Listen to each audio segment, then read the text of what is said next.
The Great Hall of Nexus Prime was silent. 27 alien species sat around the massive circular table. Each had their own strange shape, color, and smell. But today, they all wanted the same thing. Captain Li Wu-jin floated outside the station in his small ship called Harmony. He could see the bright lights inside the hall through the clear walls. His hands shook as he waited for the answer. For 300 years, humans had been trapped in their home system. Today might be the day they could finally be free. "Captain," said Dr. Park So-min from behind him. She was Earth's best scientist who studied aliens. Her voice was quiet and worried. "The vote should be finished soon." Lee nodded but said nothing. He had spent 5 years flying between Earth and this station. 5 years of asking, begging, showing the aliens that humans were peaceful. 5 years of hope. In the Great Hall, the Valthari leader stood up. The Valthari looked like giant blue trees with silver leaves. They were the oldest and strongest species in the galaxy. When they spoke, others listened. "The vote is complete," the Valthari said. Its voice was deep and cold. "The Terran quarantine protocol will continue. Forever." Ambassador Kim Tae-ho, Earth's top diplomat, stood up quickly. He was an old man who had spent his whole life trying to make peace with aliens. "Please, honored ones. Humans have changed. We are not the same species you met 3 centuries ago. We have learned peace." A creature that looked like a floating jellyfish made a wet laughing sound. "Humans say they have learned peace. But we remember your wars. We remember your violence. We remember how you destroyed your own planet's animals and plants." "That was long ago," Kim said. His voice was getting louder. "We have grown. We have learned. Give us a chance to prove it." The Valthari leader's silver leaves rustled. "Humans are dangerous, not because you are evil, because you cannot be controlled. You change too fast. You adapt too quickly. You spread like a virus." On his ship, Lee watched the argument through the clear walls. He could not hear the words, but he could see Kim's face getting red with anger. He could see the alien creatures, turning away from the human diplomat. Dr. Park moved to stand next to Lee. "It's not going well," she whispered. "No," Lee said. "It's not." Inside the hall, a creature made of living rock spoke next. The rock beings were known for being fair and honest. "Humans have followed all our rules for 300 years. They have not tried to break the quarantine. They have not built weapons of war. Perhaps it is time to give them freedom." But another voice disagreed. This one came from a being that looked like a metal spider, with too many legs. "The humans are quiet now, because they have no choice. But what happens when they can travel to other worlds? What happens when they meet species weaker than them? We all know human history." Ambassador Kim slammed his hand on the table. The sound echoed through the hall. "You judge us by our past. Every species here has a dark history. The Valthari destroyed 3 worlds before they learned wisdom. The Zephyrians ate other thinking beings for sport. The Korthans still keep slaves. But humans are the only ones you keep in a cage." The hall went quiet. Kim had said something dangerous. You did not remind the powerful aliens of their shameful past. The Valthari leader's leaves turned a darker blue. "Human, you prove our point. You are angry. You are aggressive. You cannot control your emotions. This is why you must stay in your system." "Our emotions make us strong," Kim said. "Our anger helps us fight for what is right. Our love makes us protect the weak. These are not weaknesses." A new voice spoke. It came from a creature that was just a ball of light floating in the air. "The humans have something no other species has. They call it hope. Even now, after 300 years of imprisonment, they still hope for freedom. This hope makes them dangerous." Lee's ship suddenly shook. He looked around and saw 12 alien warships surrounding him. They had been hiding behind the station. Big ships with powerful weapons. "Captain," his radio crackled. It was the voice of the station's security chief. "You will return to your system immediately after the council meeting ends." "I understand," Lee said, but his voice was cold now. Inside the hall, The final vote was taken. One by one, each species leader pressed a button. Red for yes, blue for no. The question was simple. Should humans be allowed to leave their home system? The first light was red, then another red, then another. Ambassador Kim watched with growing hope. Maybe, just maybe. But then the blue light started. 1 blue, 2 blue, 5 blue, 10 blue. Kim's face went white as he counted. 15 blue lights, 20 blue lights. When the counting stopped, the score was clear. 26 species voted to keep humans trapped. Only one voted for human freedom. The Valthari leader stood again. The decision is final. Humans will remain in the Sol system. The quarantine will never end. This meeting is finished. Ambassador Kim stood slowly.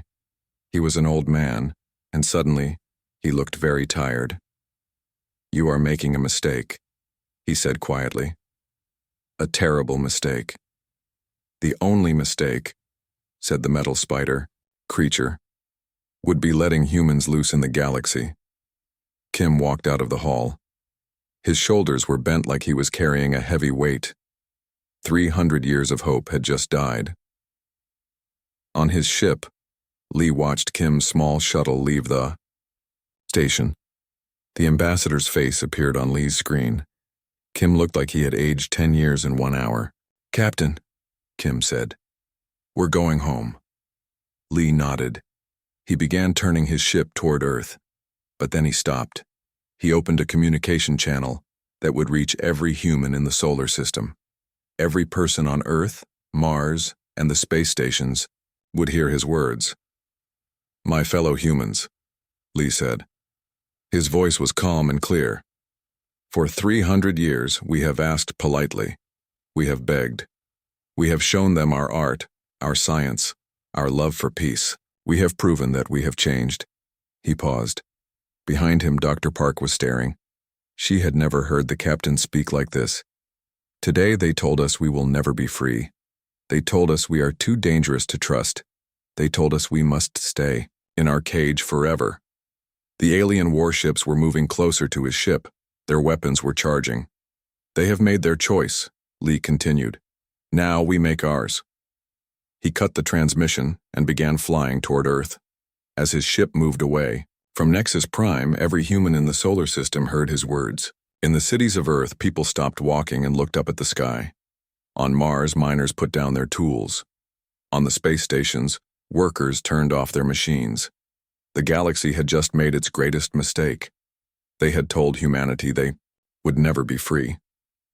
But what the aliens did not know was simple. Humans were very good at proving people wrong. The breaking point had begun. 6 months had passed since the Galactic Council's final vote. The galaxy expected angry messages from Earth. They expected humans to cry, beg, or threaten. Instead, something strange happened. Earth went quiet. On the Valthari homeworld, the blue tree-like beings watched their monitoring screens with growing confusion. For 300 years, humans had sent thousands of messages every day. Art, music, science, and requests for friendship filled the communication channels. Now there was almost nothing. "This silence is unusual," said the Valthari commander to his assistant. "Humans are never quiet, they always have something to say." His assistant, a younger Valthari with bright silver leaves, studied the data. "Sir, human communication has dropped by 98%. They only send basic weather reports and trade information now." The commander's leaves rustled with worry. Perhaps they have given up hope. But the commander was wrong. Deep beneath the mountains of South Korea, General Choi Young-soo walked through a massive underground facility that had not existed 7 months ago. The tunnel stretched for miles in all directions. Thousands of humans worked day and night on projects that would have seemed impossible before the council's vote. "Report," General Choi said to his aide, Colonel Kang Min-ho. Colonel Kang was a thin man with sharp eyes. He had been a Special Forces soldier before becoming the leader of Earth's most secret operations. "Sir, all major projects are on schedule," Dr. Yoon's team has made breakthrough progress. They walked deeper into the facility until they reached a massive chamber. Inside, Dr. Yoon Haiwan stood before a wall of screens and computers. She was a small woman with gray hair, but her eyes burned with an intensity that made her seem much younger. "General," Dr. Yoon said without turning around. "Come see what we have accomplished." On the main screen was a three-dimensional image of something that looked like a flower made of metal and light. But this flower was the size of a city. "What am I looking at?" General Choi asked. Dr. Yoon smiled for the first time in months. "This is how we turn our entire solar system into a weapon." The general stared at the image. "Explain." "For 300 years, the aliens have watched us. They know our technology. They know our weapons. They think they know what humans can do." Dr. Yoon touched the screen, and the image changed. "But they made one mistake. They never asked what humans could become." She showed him more images. Space stations that looked like harmless research facilities. Asteroid mining operations that seemed normal. Transport ships flying regular routes between Earth and Mars. "Everything looks normal from the outside," Dr. Yoon continued. "But inside, we have been building something the galaxy has never seen. We have taken their own technology and made it better." General Choi understood immediately. "You reverse-engineered their equipment." "Not just their equipment," Dr. Yoon said. "Their weapons, their shields, their faster-than-light travel systems. Every piece of technology they ever shared with us for peaceful purposes has been studied, improved, and weaponized." Colonel Kang stepped forward. "Sir, we also have intelligence reports from our observers. During the past 6 months, humans throughout the galaxy had been watching and listening. Earth's diplomats, scientists, and traders had been gathering information about alien military capabilities, political divisions, and strategic weaknesses. The aliens think we are defeated," Colonel Kang said. "They have reduced their security around our system. Many of their military leaders believe we are no longer a threat." General Choi nodded slowly. "Good. Let them think that. What about Admiral Lee?" Admiral Lee Woo-jin had been promoted after returning from Nexus Prime. He now commanded Earth's expanded space fleet, but these were not the same peaceful exploration ships humans had built before. These were vessels designed for a purpose the aliens would never expect. "Admiral Lee's fleet is ready," Colonel Kang reported. "Every ship looks like a normal civilian vessel, but each one carries enough firepower to destroy an alien battlecruiser." On the bridge of his flagship, Admiral Lee stood looking at a star map of the local galaxy. His crew worked quietly around him, preparing for something that would change everything. Captain Park Ji-woo, his second-in-command, approached with a datapad. "Admiral, the final ship modifications are complete. All vessels are ready for phase 1. Admiral Lee had changed in the past 6 months. The diplomatic officer who had tried so hard to make peace was gone. In his place was a military leader who understood that sometimes peace could only be achieved through strength. "Captain, how many alien monitoring stations are watching our system?" Admiral Lee asked. 12, sir, all automated. They report to the Galactic Council every day." "And they see normal human activity?" "Yes, sir. As far as they know, we are still the same defeated species that accepted their judgment 6 months ago." Admiral Lee smiled, but it was not a happy smile. "Perfect. Meanwhile, on Earth, President Han Soo-young met with her cabinet in a bunker deep beneath the capital. The president was a strong woman who had led Earth through some of its darkest days, but she had never faced a decision like this one. "Are we ready?" she asked General Choi. "Yes, Madam President. Every human settlement in the solar system is prepared. Every ship, every station, every weapon is in position. And the aliens suspect nothing?" "Nothing. They think we have accepted our fate." President Han looked around the table at her advisors. These people had spent their entire lives working for peace with the galaxy. Now they were planning something that would change the balance of power forever. "General, I need to know. Are we doing the right thing?" General Choi's face was serious. "Madam President, they gave us no choice. They decided we would never be free. They decided our children and our children's children would live in a cage forever. He paused, then continued. But they made one mistake. They gave us 300 years to think about it. Dr. Yoon spoke from her position at the Science Council table. The aliens see us as we were, violent, uncontrolled, dangerous. They do not see what we have become. We are still all of those things, but now we are also patient, organized, and united. Colonel Kang added, "Every human in the solar system knows the plan. From Earth to the outer mining stations, everyone is ready. We are no longer individuals fighting for our own interests. We are one species with one goal." President Han stood up. "Then it is time. Send the message to Admiral Lee. Begin Phase 1. In space near Earth's moon, Admiral Lee received the coded transmission. He looked at his crew and saw the same determination in their eyes that burned in his own heart. "This is Admiral Lee to all human vessels," he broadcast on a secure channel. "The time for asking permission is over. Today we take back our freedom." Zhao, monitoring stations throughout the galaxy, alien sensors detected a small increase in human communication. Nothing unusual, just normal civilian traffic. They had no idea that humanity had just declared war on their cage. The breaking point was about to become an explosion. The transmission reached every alien homeworld at exactly the same time. It was short, simple, and delivered by Admiral Li Wujin himself. To the Galactic Council and all member species, this is Admiral Lee of the Earth Defense Fleet. We formally withdraw from all Galactic Council treaties and protocols. The Sol system is now a sovereign territory. Any unauthorized ships entering our space will be considered an act of war.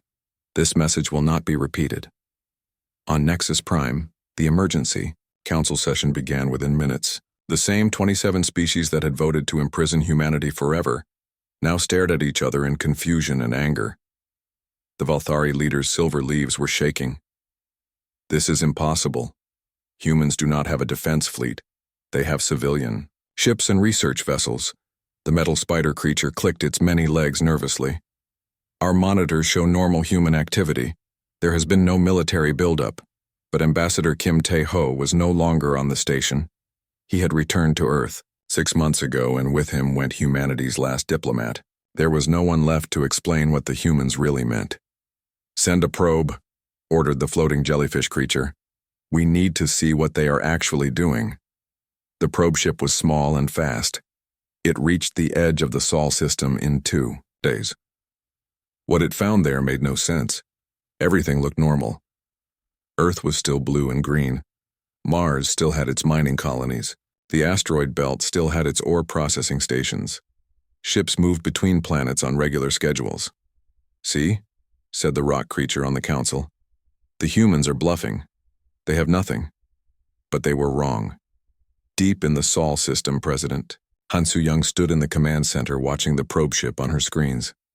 Around her, the greatest military minds of humanity waited for her order. "Madam President," General Choi said quietly, "the probe has crossed our boundary. Do we show them?" President Han looked at the screen for a long moment. For 300 years, humans had been peaceful, patient, and polite. They had followed every rule, obeyed every command, and accepted every insult. But that time was over. "Yes," she said, "show them what we have become." In space around Earth's moon, something that looked like a simple communications satellite suddenly unfolded. Metal panels opened like flower petals, revealing weapons that no alien species had ever seen. Similar satellites throughout the solar system began changing shape. The probe ship's cameras recorded everything as the Sol system transformed before its sensors. What had looked like harmless mining equipment became massive weapon platforms. Transport ships revealed hidden missile batteries. Even the space stations around Earth sprouted gun turrets and energy cannons. But the most shocking transformation happened on Mars itself. The entire northern continent opened up like a giant door. Beneath the red soil, a fleet of warships rose into space, not dozens, not hundreds, thousands. Dr. Yoon Haiwan watched from her underground command center as her secret project finally revealed itself. "Beautiful," she whispered. "Absolutely beautiful." The probe ship tried to escape, but it was already too late. A single shot from one of Earth's moon satellites disabled its engines without destroying it. The aliens needed to see what happened next. On Nexus Prime, the Council members watched the probe's final transmission in complete silence. The peaceful solar system they had been monitoring for 6 months was gone. In its place was the most heavily defended star system in the galaxy. "How?" whispered the Valthari leader. "How did they hide all of this?" The answer was simple but terrifying. Humans had not built these weapons in secret locations. They had built them inside the civilian infrastructure the aliens were already watching. Every mining operation, every transport route, every research station had been designed with hidden military purposes. But the Council's shock was nothing compared to what happened next. Admiral Lee's new flagship emerged from behind Earth. It was massive, larger than any ship in the Galactic fleet. But what made it truly frightening was not its size.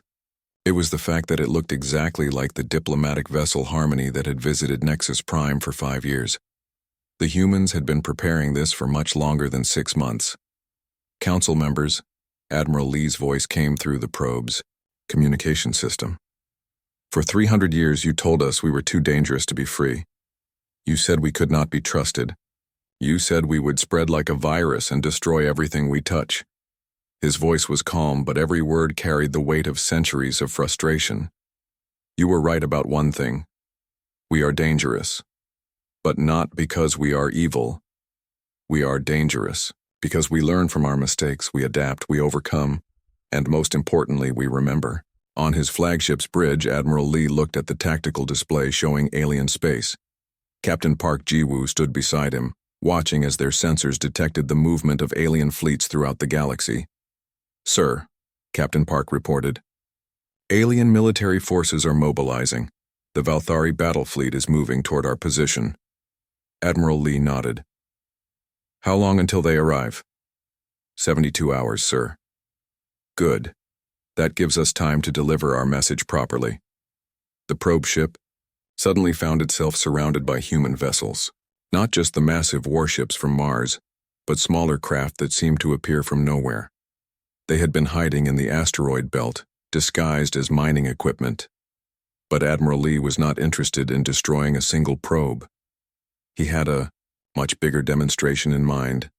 "Captain Park, target the Proxima Centauri system, the abandoned Zephyrian outpost." Proxima Centauri was the closest star to Earth outside the Sol system. The Zephyrians had built a military base there 50 years ago, then abandoned it when they decided it was too close to the dangerous humans. What happened next would be remembered by every species in the galaxy forever. A beam of pure energy shot from the Sol system toward Proxima Centauri. It crossed 4 light-years of space in seconds. When it reached the abandoned base, it did not destroy the buildings or equipment. Instead, it carved a message into the surface of the planet itself. Letters 100 miles tall, visible from space, written in the common galactic language. Humanity is no longer asking for permission.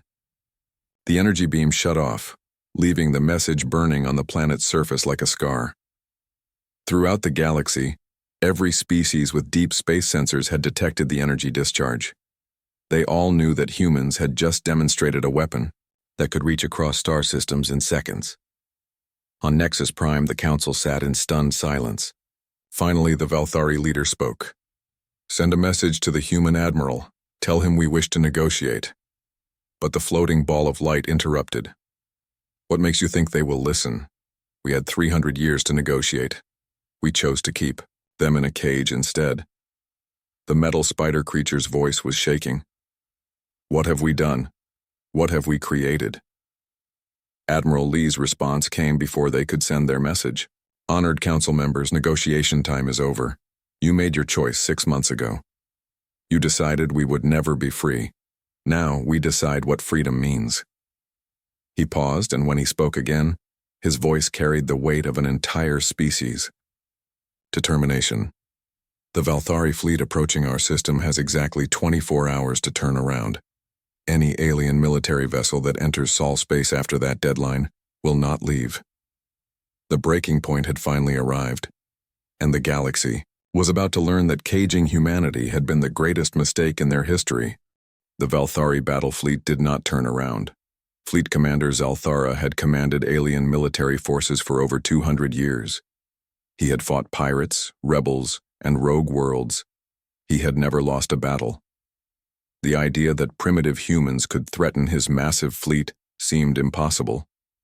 "Maintain course," he ordered from his flagship's bridge. "These humans are bluffing. They have been peaceful for 3 centuries.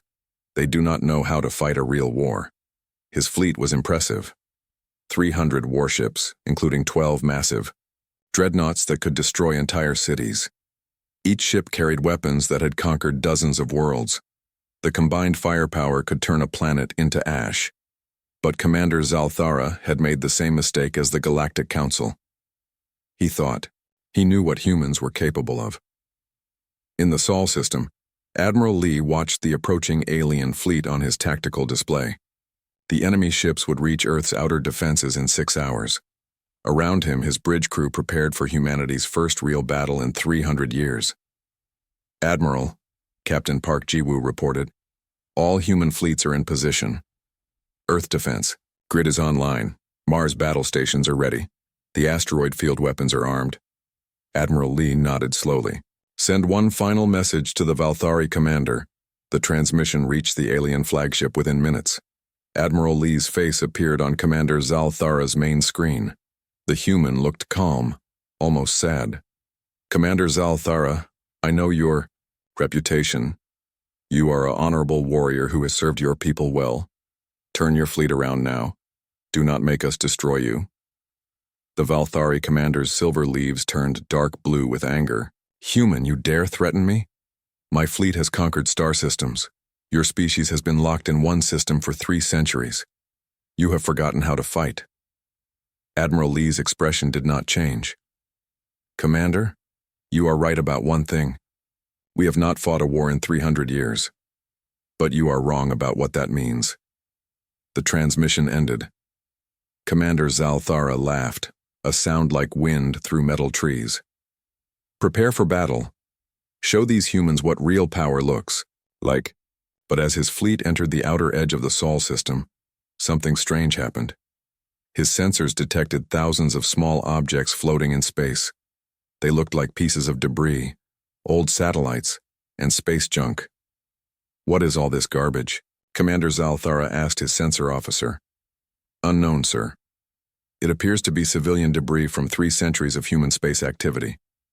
The commander ignored the readings. Space debris was harmless. His shields could handle anything that small.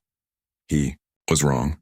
The moment his fleet crossed into human territory, the garbage activated. Thousands of hidden weapons that had been floating in space for months suddenly came alive. They were not powerful individually, but there were so many of them that they blocked out the stars.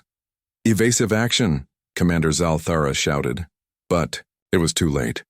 The small weapons did not try to destroy the alien ships. Instead, they did something much worse. They attached themselves to the alien hulls like metal parasites and began interfering with the ship's systems. Navigation computers started giving wrong directions. Weapon systems began targeting their own fleet. Communication systems filled with static and false signals. "Sir," the sensor officer called out in panic, "our systems are being hacked. The human devices are rewriting our computer codes." This was Dr. Yoon Haiwan's masterpiece. While the aliens had focused on building bigger guns and stronger shields, humans had learned to turn the enemy's own technology against them. But the real surprise was still coming. As the Valthari fleet struggled with their failing systems, Admiral Lee's human ships appeared. But they did not appear where the aliens expected them. They came from behind. While the alien fleet had been watching the inner solar system, human ships had quietly moved around the outside of their formation. The aliens had been surrounded without knowing it. "This is impossible," Commander Zalthara whispered. "Our sensors would have detected them." Captain Park Ji-woo smiled on the bridge of the human flagship. "Sir, the stealth systems are working perfectly. They never saw us coming." The battle that followed lasted only 20 minutes. But those 20 minutes changed galactic history forever. The humans did not fight like any species the aliens had ever encountered. Instead of direct ship-to-ship combat, they used tactics that seemed impossible. Human ships would appear, strike quickly, then disappear before the aliens could return fire. They coordinated their attacks with perfect timing, hitting multiple targets simultaneously. They used the alien fleet's own size against them, causing the larger ships to accidentally fire on each other. Most terrifying of all, the humans seemed to know exactly what the aliens would do before they did it. They are reading our tactical plans in real time, the Valthari sensor officer reported. Every move we make, they counter before we complete it. Commander Zalthara finally understood. The computer viruses, they are not just disrupting our systems, they are copying our battle strategies and sending them to the human fleet. Within the first 10 minutes, 12 alien dreadnoughts were disabled. Not destroyed, disabled. The ISTU humans were capturing them intact. By minute 15, half the Valthari fleet was either captured, disabled, or fleeing in panic. At minute 20, Commander Zalthara's own flagship was surrounded by human vessels. His weapons were offline. His engines were dead. His life support was failing. Admiral Lee's face appeared on the commander's screen again. "Commander, order your remaining ships to surrender. We do not want to kill you, but we will if we must." Commander Zalthara looked around his bridge.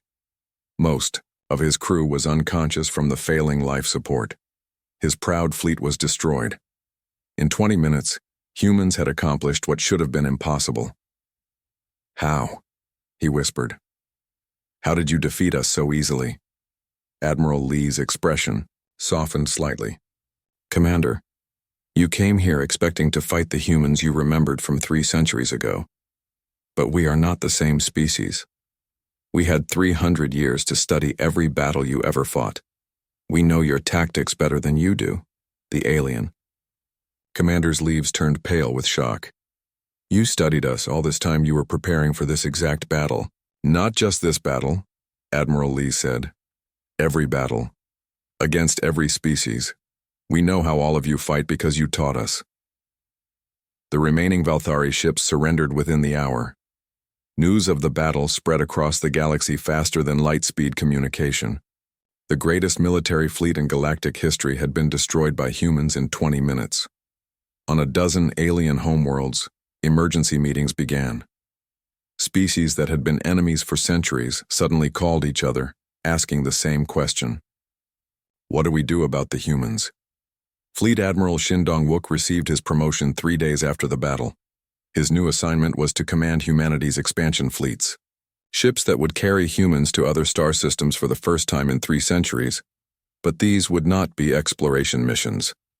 Admiral Shin, President Han Soo-young told him during his briefing, "Your job is not to conquer alien worlds. Your job is to make sure no alien species ever tries to cage us again." "Understood, Madam President. How do we do that?" President Han smiled, but it was not a pleasant smile. "We visit them. We show them what we have become. We make sure they understand that the age of treating humans like children is over." 2 weeks later, human fleets appeared in 12 different star systems. They did not attack, they did not make demands. They simply appeared, demonstrated their capabilities, and left a message. Humanity is no longer asking for permission. We will go where we choose. We will do what we must. Any attempt to stop us will be met with the same response the Valthari received. The galaxy had learned a terrible lesson. They had created their own greatest threat by trying to contain it. The humans were free, and they would never be caged again. 1 year had passed since the Battle of Sol. The galaxy looked very different now. Chancellor Baek In-ho stood on the observation deck of New Sol Station, humanity's newest space city orbiting the planet Kepler 442b. Through the massive windows, he could see human ships coming and going alongside vessels from 6 different alien species. A year ago, this planet had been empty. Now it was home to 2 million humans and their new alien allies. "Chancellor," his aide approached with a datapad. "The morning reports from our 12 colony systems." Beck nodded as he read the updates. 12 star systems now flew human flags. Not conquered territories, but new homes where humans lived freely for the first time in 3 centuries. But the most important change was not the human expansion. It was what had happened to the Galactic Council itself. The old council had collapsed within 6 months of humanity's victory. 27 species that had ruled the galaxy for 1,000 years could not agree on how to deal with the human threat. Some wanted immediate war. Others begged for peace treaties. Many simply panicked. In the end, fear had destroyed them faster than any human weapon. "Sir." Admiral Park Yoon-ji's voice came through the communication system. "The morning security briefing is ready." Chancellor Bayek made his way to the command center. Admiral Park was humanity's youngest fleet commander, but she had proven herself during the expansion missions. Her ships had visited over 40 alien systems in the past year, and not a single shot had been fired. "Report, Admiral," Beck said, as he took his seat. "Sir, the Zephyrian delegation has arrived for the trade negotiations. The Korthans have agreed to our mining rights proposal, and the Valthari have sent another message requesting a formal alliance." Beck smiled at that last item. The proud Valthari, who had led the vote to imprison humanity forever, now desperately wanted human friendship. "What about the resistance movements?" Admiral Park's expression grew more serious. 7 species still refuse to recognize human sovereignty. They call themselves the Galactic Liberation Front and claim we are an invasion force. "Any military action?" "No, sir. They seem afraid to actually fight us. They just send angry messages and try to convince other species to join them." This was the new reality. Most alien species had chosen to work with humans rather than fight them. They had seen what happened to the Valthari fleet and decided cooperation was safer than conflict. But some aliens still believed humans were evil, invaders who needed to be stopped.